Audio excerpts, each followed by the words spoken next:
খেটে খাওয়া মানুষ, এদেশের রিক্সাওয়ালা, এদেশের শ্রমিক, কৃষক, মজুরের ছেলেরাও আগামীতে প্রধানমন্ত্রী হওয়ার স্বপ্ন দেখবে।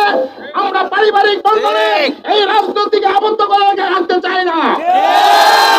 সাথী বন্ধুরা, জামাত ইসলামের আন্দোলন কোন কাউকে আন্দোলন নয়, এটি জনসাধারণের আন্দোলন, সমগ্র বাংলাদেশের সাধারণ মানুষের খেটে খাওয়া মানুষের আন্দোলন।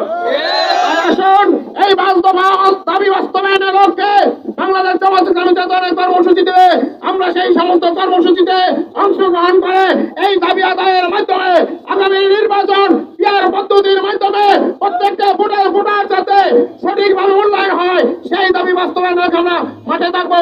সবাইকে ধন্যবাদ এবং মোবারকবাদ জানিয়ে আমার কথা শেষ করলাম। আমার তৌফিক ইল্লা বিল্লাহ।